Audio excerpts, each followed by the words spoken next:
Estem al mig del Parc Bosc i pel mig de les branques, de les ombres d'aquest sol de migdia, estem veient un edifici que normalment la gent veu com a silueta, vinguent des de França per la General o potser arribant des de la carretera d'Olot. És el que se'n diu Júber, un nom que té la seva explicació però que no és el motiu de la visita d'avui. Aquest edifici és projectat per l'arquitecte Juli Rosa Cirillo, que és un arquitecte amb obra molt interessant a la ciutat, que en té moltes per veure, però potser la que és més destacada, tal com dèiem abans, en el perfil fins i tot, i coneguda popularment, és aquest. És un arquitecte que també té els habitatges del parc, que també té el Breston, que té vivendes unifamiliars i plurifamiliars en diferents llocs de la ciutat i que va col·laborar amb l'equip de nivell de primera divisió de Subies, Fages, Giraldez i López Íñigo amb els habitatges de la Caixa en el Poble Nou. O sigui, és un personatge, un figuerenc molt, molt important. Aleshores, aquest arquitecte, en aquell moment, a mitjans dels anys 60, doncs, va fer un estudi de volums. En aquella època això era un mecanisme que existia, un estudi volumètric de Manzana, i aleshores va argumentar com concentrar el que el planejament preveia inicialment, que era 5 plantes per la banda del carrer de Llers, 7 plantes per la banda de Salvador Dalí i Mossèn Cinto, doncs com concentrar aquest volum d'una forma més compacta i a la vegada anar mantenint el sostre total, anar-lo posant amb alçada.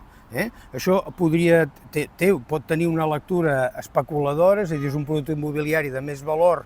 que el normal i té unes relacions de veïnatge potser més difícils amb els veïns que es mantenen a les seves altures baixes. Però, esclar, això en mans no d'un inepte especulador, sinó d'un creador, d'un professional de molt de categoria com en Juli Rosa, i l'empresa que hi havia darrere, que era seriosa, que no era una venedora de fum ni d'actius, eren constructors, doncs va donar aquest estudi ben argumentat, evidentment a l'època del franquisme, tinguem-ho ben clar, en què es veu la situació prèvia, això era l'avinguda Salvador Dalí, a l'esquerra tenim els arbres del Parc Bosc, i encara no s'havien substituït tots els edificis que conformen, aquí només n'hi ha un que encara es conservi. I és l'efecte de com apareixeria, imaginava que apareixeria el Júber en aquest entorn, vinguent des de la banda de França, aquí tenim les vivendes militars a l'esquerra, i com es veuria l'edifici en la seva façana nord, i com es veuria una mica més semblant a la posició que estem nosaltres ara, que és arribant des de la carretera, des de la Cate, per entendre'ns. Aquí esteu veient el balcó de la tribuna de la Cate. Sí. Per tant, és un estudi acurat, no és un render de vendre fum, és una geometria correcta, i planteja un edifici el més alt de Figueres en aquell moment i durant molts anys, i un edifici amb una estructura de molt poca fondària, compacta, al voltant de 2 caixers d'escala i una distribució passant de façana nord a façana sud, que és normal, discreta, no té cap especial sofisticació perquè eren habitatges, diguéssim, normals, higiènics i adequats. I aquest és el Júber, que com demostra la realitat, aquell estudi volumètric que feia en Juli Rosa era un estudi de científic, era un estudi d'arquitecte, de projectista i no de venedor de fum. Si ara ens hi anem acostant, podem travessar Salvador Dalí i ens acostarem a la porta d'entrada, que és per la banda de Mossèn Cinto, per la banda de la cara nord. Aquí, a la imatge del sud, podeu veure la protecció solar que tenen totes aquestes terrasses, que potser després podreu imaginar la visual que tenen sobre la plana quan estarem a dalt de tot. Ara haurem d'esperar que tinguem verd el semàfor, o potser podem, si us sembla, aprofitem que està verd l'altre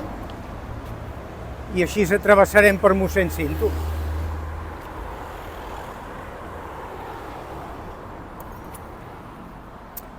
Al costat Uns anys després es va fer un altre edifici amb alçada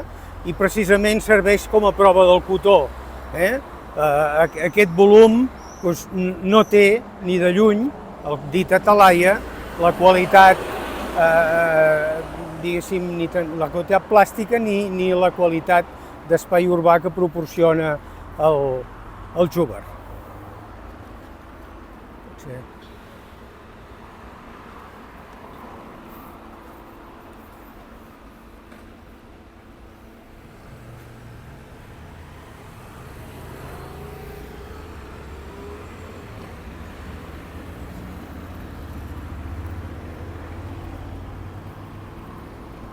La posició en aquesta cruïlla, aquest moviment dels cotxes al voltant de l'edifici, ens expliquen clarament que pertany a l'època de la ciutat de l'automòbil. Tot plegat és coherent, és a dir, és un edifici residencial per agrupar la gent, té un garatge per la banda del carrer de Llers i està pensat en un moment en què la ciutat moderna abandona el nucli antic i se situa en aquestes vies rodades principals. Una qüestió que culturalment avui en dia ens sembla i és ultrapassada per la situació de canvi climàtic i de relació amb els combustibles que vivim, que és completament diferent, i el valor que donem a l'ús de l'espai públic per al vianant i per les bicicletes. Però aquest és un edifici que pertany a la seva època, com Requesens a la seva i Versalles a la seva.